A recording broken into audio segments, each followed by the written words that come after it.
Islamabad high court PTI बानी ऐं शाह महमूद कुरैशी के साइफर केस में बरी करे छॾियो। 10 साल कैद वारो ट्रायल कोर्ट जो फैसलो कलदम करार।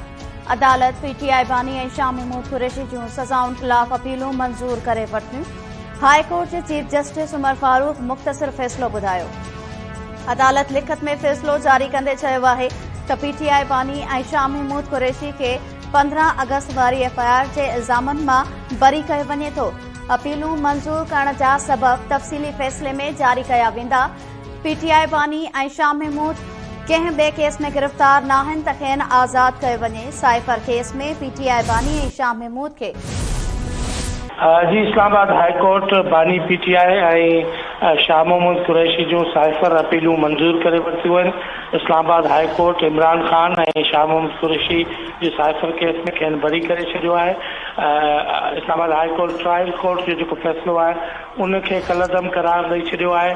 साइफर केस जे हवाले सां जेके मरकज़ी अपीलूं हुयूं उन्हनि ते फ़ैसिलो महफ़ूज़ कयो वियो।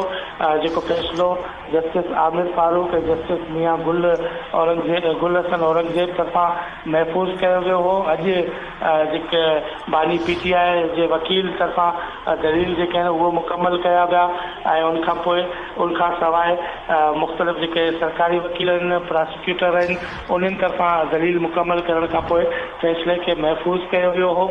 हिन ई केस में जेके हुकूमती जेको रद्द अमल आहे उहो कुझु ई देरि जे अंदरि साम्हूं अचण वारो आहे। हिकिड़ी अहम प्रेस कॉन्फ्रेंस जेका हुकूमती लीगल टीम आहे उहो हिन हवाले सां करे रही आहे। इस्लामाबाद हाई कोर्ट जो जेको फ़ैसिलो आहे उनखे सुप्रीम कोर्ट में चैलेंज करण जो इम्कान जेको आहे उहो ज़ाहिर कयो पियो वञे। उन हवाले सां हुकूमती जेके कानूनी टीम आहे उन तरफ़ां मुशावरत कई वई आहे। उन ई सिलसिले में कानूनी उमूर जे हवाले सां हुकूमत पाकिस्तान जो जेको सलाहकार आहे बैरिस्टर अकील मलिक उहो कुझु ई देरि जे अंदरि प्रेस कॉन्फ्रेंस करणु वञी रहियो आहे। ॿिए पासे इस्लामाबाद हाई कोर्ट बानी चेयरमैन ऐं शाह महमूद कुरैशी जूं साइफर अपीलूं मंज़ूर करे वरितियूं आहिनि।